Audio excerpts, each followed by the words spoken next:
gun again on first down. Fires wide. Juan Daniels, touchdown, Georgia. This is your favorite receiver, Juan Daniels, and you're listening to the DGD Podcast with my man, Robert Reynolds. Go Dogs! We are number one.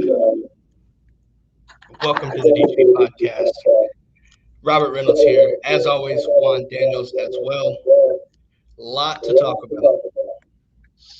First things, obviously, let's see. Huge win, dominating win over Auburn. 34. Also, close to prediction here from Friday. 31-10 was my prediction. Juan, I want to get your thoughts on this. Are you just talking about just on the game in general? Yes. Yeah. So listen, we went into a very, very tough environment. I mean, it was tough. I mean, I know it makes a lot of people nervous playing in Jordan Hare. Man, we came out and just absolutely just bombed them. I mean, it was an awesome, great game. I was looking forward to it, and the cool thing about it to me was Georgia goes onto the road, dominates, like you said. So from that, there's a lot to take away with what Georgia is able to do, and looking at guys like Juan, sorry, might be a technical difficulty here with some echoes. It seems like the letting us know. One of the things that I really think about the game, there we go, we're getting better there. All right. Ladd McConkey and A.D. Mitchell, stepping up for a depleted wide receiver core. Ladd McConkey just balled the hell out, right? Brock Bowers looked good with a nice catch. But we were, again, able to sit here and dominate the run game, especially in the second half when people knew it was coming. This offensive line is clicking. They're gelling. And it's just getting to that situation where who's going to stop Georgia outside of Georgia? Yeah, you're right. I mean, right now they're in the driver's seat. They completely just dominated Auburn. Auburn did, they did a great job of moving the ball up and down the field just a little bit. But you know what? We just kind of exerted, and just kind of just did what we were doing best. It was, a completely dominant defensive performance. Offensively, Stetson Bennett goes out there and just does Stetson Bennett things, leads Georgia to a 34-point offensive output. It was awesome. And right now, again, what was one of the things too, we wanted to establish the run game. We did a great job running the ball.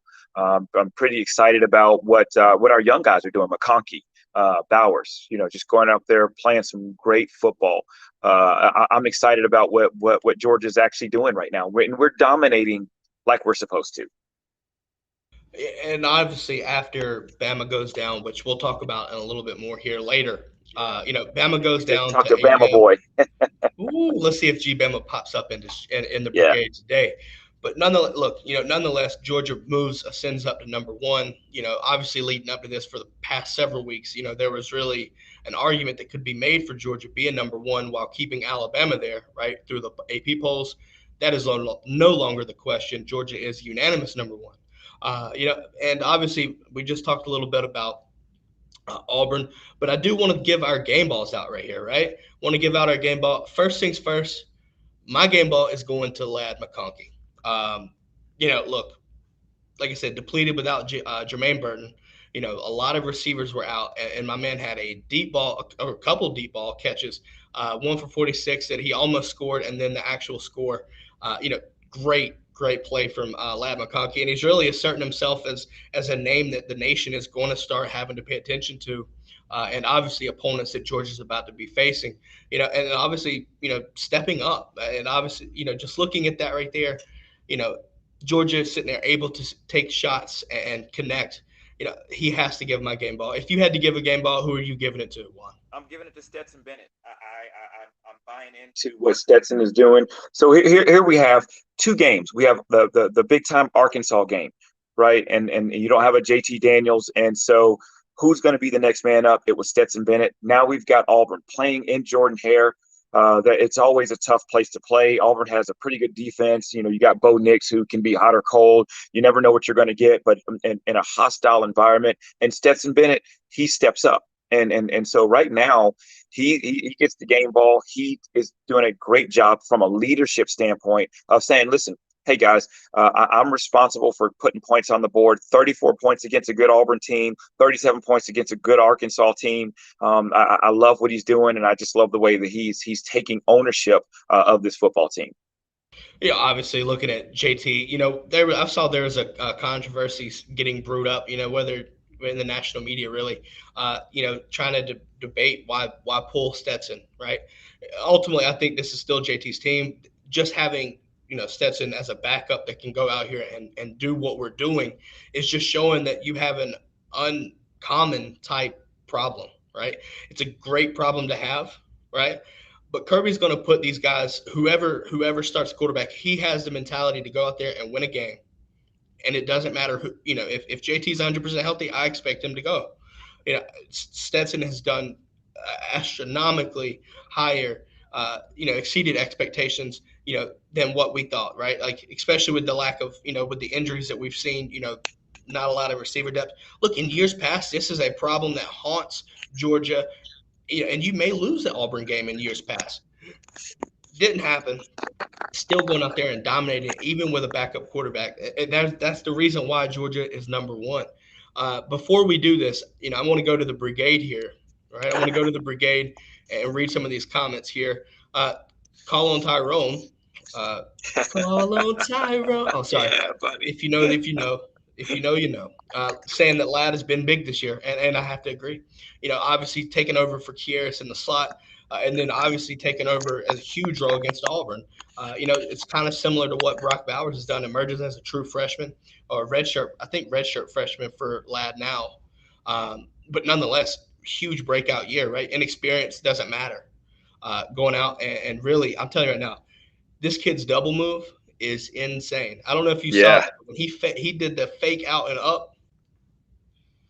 My man looked like he was in New York in December trying to ice skate, man. That's what it looked like to me. Right. And as a receiver yourself, I think this is perfect example of a mixture of speed and route running ability. And I think he, running 100% effort kind of allowed that to happen, because if you know what I'm talking about, if you sit there, if you go 100% every play, the cornerback that's going against you has no idea if you're trying to sell everything 100%. He sold that out perfectly. And like I said, that right there is a testament to him, putting 100% effort every play. What were your thoughts on our receiver? I know AD scored as well. 3-yard pass with another double move to sit there and put the cornerback on his, basically lost him, right? What were your thoughts on the receivers and their double moves? Well, just that move alone that you saw on the goal line, where he's actually, he sets the guy up, he goes in there for a slant, then he just pivots out and does like a little out route, was just awesome. Also, too, McConkey, man, he really, really, really stepped up. I mean, he did some great things. And just like you said, receivers running great routes. And nowadays it doesn't really matter the speed. You may know of a guy. His name is Brian Bohannon. He's the head coach of Kennesaw State. He was a receiver back when I was there. Wasn't the fastest guy, but his route running ability was absolutely amazing. And he did a great job running routes. But, he's just wide open. Now you're starting to see the evolution of the wide receiver. So, and that started with the Jordan Jeffersons at Alabama and the other guys that you would have at Alabama. And so receivers are starting to run great routes. You're seeing that with Georgia. Before, you never really saw that Georgia receiver running great routes and just doing great things. They make it very easy for Stetson Bennett, and that's what our receiving corps has actually been doing. And they're going to have to continue to do that and continue to prove each and every week, so that we, at the end of the day, we can ring that championship bell. Absolutely. And obviously, taking what we've got from the receivers, right? Having Darnell back, I don't know if you saw this, and I know it was an incompletion, but it showed me just how much of a mismatch it is. Darnell down the sideline, literally mossed the one-handed. That was awesome. Obviously did not catch it, but my man, he also got draped like a curtain. Right? The guy was like a curtain on him. So Definitely pass that right interference. there Yeah. just shows you. Oh yeah, it was easy. But it shows you just how crucial his size is. Right. We'll transition to this because we just brought up a tight end. I think it's common knowledge at this point that there's a reason why the chain is out. And everybody that doesn't know, if you're listening, 4-star Oscar Delp, tight end from West Forsyth, great looking prospect. I think there's a lot of comparison to Brock Bowers, which is just downright scary, if you ask me. Obviously committed last night, commits to the good guys over South Carolina, Michigan, and Clemson. Look, I don't think it was even close. If you watch this commitment, he was so ready. He sped through the commitment, the speech, grabbed that Georgia hat as quick as he could, put it on, heard the Go Dogs. To me, it was just a long time coming. And obviously bolsters a already ridiculous tight end room, right? So what are your thoughts on having, right? What is the potential? What are your thoughts on having Darnell Washington and Brock Bowers, now Oscar Delp, in that tight end room for next year? I tell you what, it's going to be probably one of the most explosive tight end rooms. And the only other place that you can think of that has amazing tight ends like that is going to be your Ohio States. You know, how they just dominated Clemson with their tight end game. And then, of course, you look at the Stanfords who, they just produce tight ends, big time tight ends. I've had an opportunity to see Oscar Delp play in person, and he was very dominant. Not only was he just on the line, but he also can be unattached and play in the slot, and he runs just like a wide receiver. He's going to remind you of that Oscar Delp type player. No, sorry, not Oscar Delp, but the Brock Bowers type player. He's got the speed, he's got the physicality that he has. And I also saw him in a rivals camp. So my son had the opportunity to throw him some passes, and when I tell you the moves and the things that he was doing was just absolutely amazing. So you could best believe Kirby was excited, but you also best believe Kirby he took his helicopter trip over there to West Forsyth. He landed that helicopter down on the field and went there and talked to that young man and was pretty much excited just to have the opportunity. And of course, I love seeing on Twitter when we get that big time recruit and you see Kirby just put "Go Dogs." Yeah, the tweet, right? The Go Dogs tweet is always fun to just to see, right? But Tyrone here says, when you see what Brock is doing, how could you not want to come here? And I think he actually mentioned that in his interview after his commitment announcement, and it makes too much sense. Like everybody knew that it was South Carolina, and it was publicized, right? Delp won and things like that. But when Georgia sits there and they used Brock Bowers like you have seen, I think that was the nail in the coffin that he was coming to Georgia. And like I said, it wasn't even close. And Facebook user also shows the Kirby copter. So look, that thing has an aura over it, doesn't it? Yeah. And here's the other part too, is now that you get an Oscar Delp, now those chants for Manning, for Arch Manning, man, for Art, think about Arch Manning, what you have, you're basically coming into a gold mine. So hopefully, that'll help sway and get him to come to Georgia as well. But I love how, the Facebook user using the helicopter, like you said, that aura, everybody knows, because, I've been at Buford when he landed on the field with that helicopter, and, when he comes into town, he means business, and there's somebody he's going after. And I know he did that for Delp. You have to, right? But let's, if I can go back, I'm gonna give a game ball to Todd Hartley. Like, oh yeah, just think of all the tight end. Like, he doesn't go for many people, right? He doesn't recruit maybe 1-2 guys, but by God, he gets everyone he wants. And not even just Delp now, but you also have to remember 2023. Pierce Spurlin's already in the fold for that class, and they're still looking at Lawson Lucky, which is another good tight end prospect. So, right.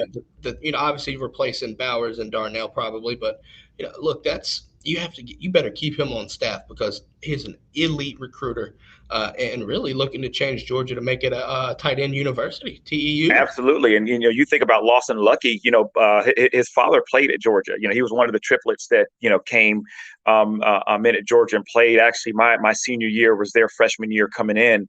And so, just the lineage is there. So there's a great chance that Lawson Lucky is going to look and say, man, I want to be a part of something that's going on. Monken does an unbelievable job of using the talent that he has around him. Because if you think about it, we've had a lot of injuries, and we don't have the big names right now like the Pickens and like the Eric Gilberts or all those big guys.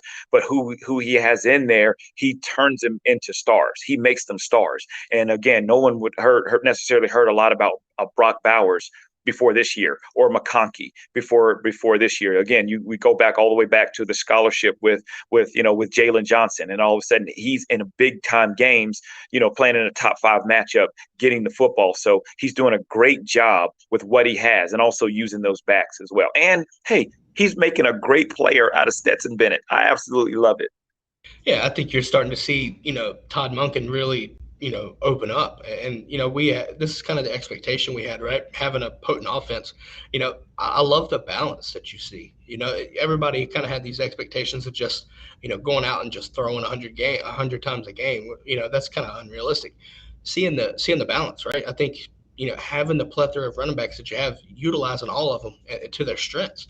Obviously receivers stepping up when they're down, waiting for guys to come back. Then you sit there and get guys easing them in rather than having to sit there and hope that they get healthy and just make an immediate impact.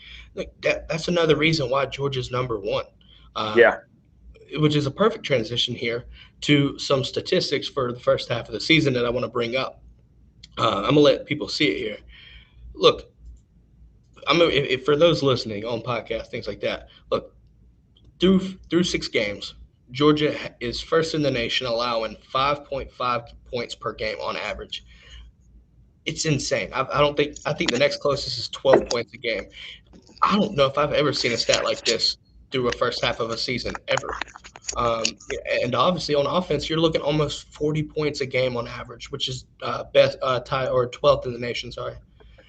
That combination right there is just a testament to complete domination that Georgia is just dominating defensively and offensively, being efficient. With those stats alone, what are your thoughts? Hey, that's what national championship teams are made of. Like that's when you sit there and look at those are what you're normally used to seeing with the Alabamas of the world, or even back then when you had Stoops at Oklahoma. Like those are the types of numbers that you absolutely love to see. And as we're going on this championship run, and this is something that we talked about earlier in the year, the things that needed to happen, they're starting to happen. And what I love is they're on a consistent basis. It's not an up and down or where they are playing down to the competition. They are absolutely going in there with full intent of just complete domination. Absolutely. As we bring back up the stats here, look, Georgia's given up an average of 201 total yards per game. That's, a combination of passing and rushing, which is first in the nation. They're 5th in the nation with 22 sacks. And really a downright scary statistic that I saw on Twitter yesterday, 109 quarterback hurries through 6 games. That to me, is just ridiculous. But through 6 games, though, they've outscored opponents 239-33, with really, take 6 points away. And, that's what the defense has given up, 26. But all the while, 2 top 10 wins as well throughout the 6 games. So that's your reasoning for Georgia being number one. If anybody has any questions, that's your reasoning right there. Right. You're right. And as we go back into the brigade, Jay Shipes mentions pay Monken. Yeah, keep that man here as long as you can. Jay also mentions being number one, holding it along with game days, constant exposure, sells itself talking about recruits. Of course, I think that's the case. Yeah, going into the season, I did not expect, Georgia to be, a part of 3 game days, right? Especially not against Arkansas and not against Kentucky. But here we are. It's a crazy year in college football. So So what are your thoughts overall on the first half of the season? Again, you come into the season with a couple of unknowns, right? How is JT Daniels going to play? How is this defense going to be? You're losing a lot of guys in the secondary. What are our running backs going to be? We're out with George Pickens. Are the receivers going to step up? Those were a lot of questions that needed to be answered, and they were answered with flying colors. The receivers did a great job of stepping up. The defense has just played lights out. We are now starting to run the ball, and there was questions about JT Daniels, and unfortunately he's been hurt. But guess what? There is not a lot of drop off when you actually look at Stetson Bennett. Stetson Bennett, we talked about it last week, has matured tremendously from last year. So if Stetson Bennett had to go out there and play against Alabama tomorrow, then I would feel confident that Stetson Bennett would be able to keep us in the game. The defense is going to do a great job of keeping us in the game, and then we will start to, we'll just get over the hump and do the things that we were not able to do before. Yeah, I know, obviously that, reason being number one, obviously was Bama losing. And, to me, I didn't see that coming, but I knew they had weaknesses. And I think Florida exposed those weaknesses. Texas A&M just exposed it and came away with a win. I'm seeing a lot of comments here about Jordan Davis, and which will lead us perfectly into the next segment. Look, I believe you could actually see Jordan Davis become a Heisman finalist, and it's not that crazy to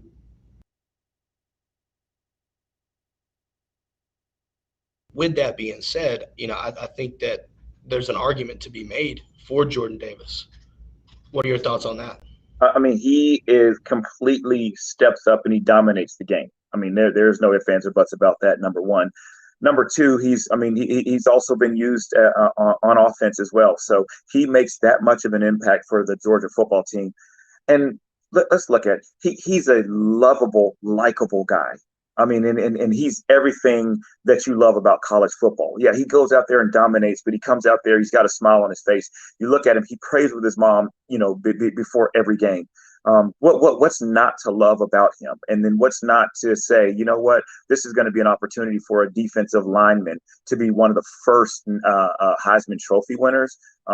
He's everything that's right now about college football. He's everything that's right about the Heisman Trophy. Absolutely. There's a stigma that the Heisman is a quarterback award, right? And recency will tell, or, recency bias maybe, shows you that quarterbacks for a majority have won it, right? You look at Devontae Smith being the exception, outside of that, it was Derrick Henry, I believe. So, to me, it's just, what is the Heisman, right? The Heisman is supposed to be your best player on your best team. With that being said, there's no argument through 6 games that Georgia's the best team. And, on defense, which has really been noticeably what makes Georgia the best team, who's the best player? You could argue Nakobe Dean, but the impact without stats, Jordan Davis is that guy. Because with Jordan Davis there, you automatically see two, maybe even 3 linemen, blocking him. You have to do that because you cannot handle him one-on-one. You also watched him run down a player from behind, right? I think it was UAB. Yeah. That just shows you just how crazy of an athlete this kid is at 340 plus. Yeah. People look at stats and focus too much on stats. This is not the year for stats. You look at eye test. There is no doubt about it that the best player on that defense is Jordan Davis, because look what happens when he comes off the field. This year may be somewhat of an exception where you have guys generating pressure with 4. But, Jalen Carter is a stud. Don't get me wrong about that. But the impact that you see Jordan Davis on the field, it's unquestionable that he's the best player on our defense, which translates to the best player on the best team. Hence the reason why I feel like it's an argument for him to be a Heisman finalist.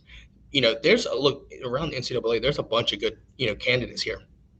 Matt Corral, things like that, right? People probably going to win the Heisman, in my opinion. But it's either, what criteria do you look at for this, right? Ole Miss is not the best team. It's not even close. Sure, he can throw up godlike stats, right? But what is the Heisman about at that point? Is it about stats? Is it about Is it a quarterback? Is it a quarterback award? Is it a skill position award? There, you start to really bring up the argument there when you put in, when you really determine and define what the Heisman is about. It's not the Maxwell Award. So, obviously, look, that's just my thoughts, right? Like you said, going back to these stats, right? You look at, like I said, 109 quarterback pressures, 22 sacks, right? Shutouts against Arkansas, shutout against Vanderbilt. And a lot of that, you see Nakobe Dean, guys like Nakobe Dean get these stats. That's a testament to running free because of guys like Jordan Davis, mainly Jordan Davis himself, clogging up the middle to allow Nakobe Dean, allow Channing Tindall, right? Allow Adam Anderson and Nolan Smith to win their one-on-ones on the outside. That right there is the reason why you should see JD for NYC. Get that in the chat, Poppin. But I do want to talk more about, obviously Auburn here, right? Did Auburn beat themselves to some degree? I want to get your thoughts on that because I saw Bo Nix. He looked frustrated for one, and he was throwing in a lot of really heat-seeking missiles, basically what it looked like to me. Did Georgia capitalize on miscues from Auburn? Did Auburn beat themselves slightly? I want to get your thoughts on that. Well, I'll just say this: Auburn didn't help themselves. Mike Bobo I think he did an excellent job of play calling. The plays were there, a lot of drop balls, and I think that right before the half, it's 17-3. If Auburn scores right there before the half, and then they come out and they have the ball, who knows to say, who's to say what the momentum shift would be, and how the game would change. I still obviously think that Georgia would have completely dominated Auburn, especially in the second half. However, there's just a lot of plays that were missed. But then, too, you have to look at Bo Nix. After a bad play, after a drop, then he'd go and do something a little bit crazy and get a sack or get an intentional grounding or do something that was just, kind of uncharacteristic of what they needed to actually win the football game. So, yeah, he was frustrated. I'm pretty sure Mike Bobo was frustrated as well. But, yes, Georgia definitely capitalized on some miscues from Auburn. But, again, if you look at it, that's what dominant teams do. Dominant teams, they cause turnovers, or they cause errant plays, or they cause receivers to miss passes, to play out of their element, and then they go and take advantage of it, and they just completely dominate after that. And that is exactly what Georgia did. Oh, no question about that, right? And I think a lot of people were wondering what a road test would look like for Georgia, right? And also we saw some adversity. Georgia got down, even though it was 3. Get down early. They go down and kick a field goal on the opening drive. Georgia survived the wave, in my opinion. They rode the wave. They rode it out, and then they did what they did, and that dominated. There wasn't a ton of adversity, but the crowd was still, electric, things like that. Look, Bo Nix didn't help himself, throwing a lot of heat there, drop, hit the hands of the running back. Nakobe Dean makes a crazy interception, things like that. I know even early into the third, they started going fourth. Yeah. And to me, that was kind of head scratching, but I think it's just a testament to how good Georgia's defense is, thinking that it's 4-down territory that early. Yeah, you're right. But you know what, though, if you really look at it for Auburn, it's like, what do you have to lose? You already were coming in here underdogs. You want to give yourself a puncher's chance, and they just kind of went for it, knowing that, again, once Georgia turns it on, I mean, there's not a whole lot that you could do. I mean, so far nobody's been able to crack the code. That's Georgia's defense. And really, Tripp over here in the brigade says that we're going to play straight up bully ball with Kentucky Saturday. Yeah, that we'll talk about that more tomorrow, but it's possible, right? Right. Right. And we'll talk a little bit more about some recruiting tomorrow as well. But I do want to talk about this right here when we have receivers being out. Luther Burden. Right, a week from yesterday, the 20th is when he's expected to commit. A lot of people are thinking it's Missouri. A lot of people, thinking that, between Missouri and Georgia, I think he's a dog at the end of the day. Looking at what he brings in, he's not one of these explosive types, but he will, catch the ball and create space. Bringing in a guy like Luther Burden is going to be tremendous if you keep Monken around, because it's just what he can do with space, and it'll provide a lot of flexibility for quarterbacks, right? Because he's got the big frame and he can make catches. I think that's a great. If he does commit to Georgia, I think you're getting a bona fide stud with Luther Burden. From a receiver, your standpoint, what are your thoughts on him if you've had the chance to look at any of his tape or know much about him? What are your thoughts on what he brings? Just like you said, I mean, he's what you consider a dog. And as a receiver, if you're a dog, you're the one that's going to go and you're going to go and grab those footballs. And anytime the ball is up in the air, you're going to go get it. And he's that type. And I believe, that Georgia's where he's going to want to be, because you have to look at the pipeline of quarterbacks. You've got Beck, you've got Brock Vandergriff. And then again, if that's something that you're looking for to get Arch Manning, for him to come in, and the way that he's looking at how Monken is spreading the ball around, distributing the ball great to the tight ends, to receivers, to, why would you not want to be here? This is going to be the place to be. Your defense is going to continue to get better. The recruiting classes are going to get better. I feel that you're going to have a better opportunity to win national championships at Georgia versus a Missouri. Oh, no question. I think it's kind of a mess with what they've got going on. It's like Green Soldier says, Missouri would be a real mess to step into. But I also want to go back on this Auburn game.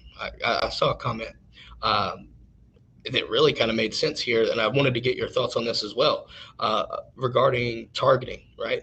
Smoke Monday, their safety gets targeted or gets called for targeting again, second time in 2 years, gets ejected from the game. Everybody saw the hit. Right. And I could see, the argument for it, but also I could understand, like, Stetson was a runner, and, which really leads to my, displeasure with the call overall. It's one of these things where, as a defender, right, you're taking away your instinct almost, and it makes the game extremely hard to play. But obviously, the ref got it right, in my opinion, with obviously leading with his head, dropped his head down, understanding that, Stetson wasn't defenseless or nothing like that, but you still got the helmet-to-helmet hit. So, how much of an impact do you think his ejection played? It was huge. I mean, look at the plays with the backside of the backfield or the tight ends, where they would say, and the commentators even said, like, these are plays in which Smoke Monday actually, is playing defense on these guys and to make it a little bit tougher. And, he's a leader on that. He's a leader on that defense.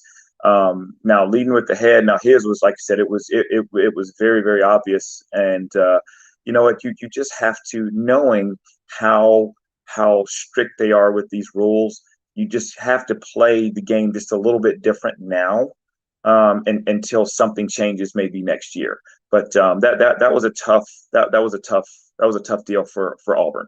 And it was a kind of a blow, and it kind of just took a little bit of the air out of their sails. Again, not to say that that's going to help them overcome or do what Arkansas was able to do over Alabama, but that definitely hurt them. Yeah, and I know Stetson also probably put himself in a bad spot, like Jay mentions here as well. I can see that as well. I see both sides of it, but I mean, it does have an impact on these games. And, really, I think you should take the NBA's concept of flagrant 1, flagrant 2 into play if you make changes to this rule. Let the refs kind of use their judgment from what they see on the field, and go back and review and use kind of common sense, right? You can tell, Right, in my opinion, what's intentional and what's not, things like that, right? So I think that might be the way they need to look into it. Hopefully they do make a huge change, because it's been a plaguing issue this year, and in regards to several games, right? Auburn's been affected by several games. This game, Penn State, right, with Jacoby McClain at the end zone, things like that. So I mean, there's something that's got to be done. But on that note, the guys, look, the Dogs are number 1 in the nation. We're going to end it for today, but before you do, make sure to like and subscribe on YouTube, Twitter, Facebook, Twitch. Find us there at the DGD Podcast. Also, LawTerrain.com. Use code DGD, 10% off of your purchase. Juan, looking forward to tomorrow. We're going to preview Kentucky. The weekend there's a ton of recruits coming in for this top 15 matchup. Game day, SEC Nation are both there. Looking forward to that game. But on that note, though, everybody have a great day, and we'll catch you tomorrow. Go Dogs. Go Dogs. This is the DGD Podcast. Go Dogs.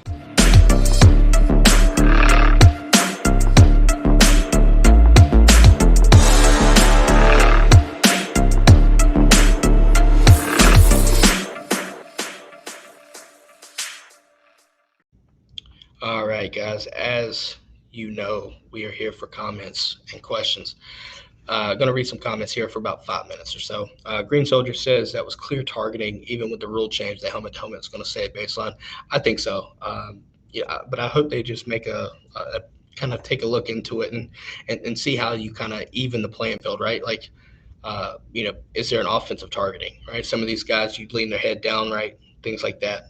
I think it's going to have to take a real hard look into it to really, to get it squared away and make everyone, or most people, happy. Let's see.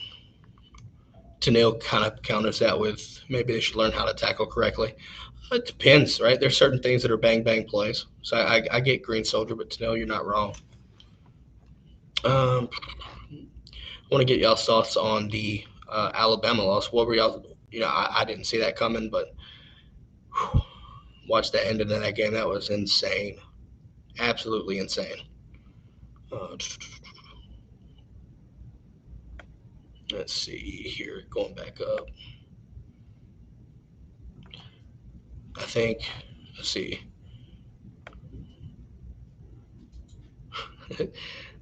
Yeah, looking into this, I think, the targeting has been a huge issue. It's going to be a huge issue. It's the way it's going to be, at least this year. But let's talk about the intentional grounding, right? I thought that was BS. Like, I don't like that. That's something that, to me, Bo Nix has got to seriously work on. But he's not my problem. I don't like it, but it is what it is. Reading any comments, questions, anything like that while we wait here. I do want to bring up here. Keep in mind, November 5th, Veterans Day. We're going to do a show for that. So look forward to that. Should be fun. I think it'll be a really good time. Look, I also want to thank the Brigade for showing up and showing out as always. Just saying, best in the books, best in the business. Don't see any comments, so I think we'll wrap it up here. Look, I hope everybody has a great day, and we'll see you tomorrow. Oh, hold on.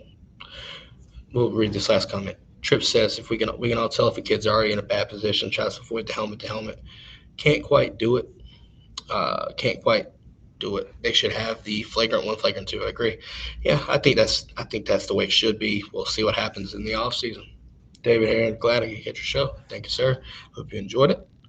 On that note, though, guys, I hope everybody has. Oh, all right. What can Georgia improve on? Catch me every time. I think just.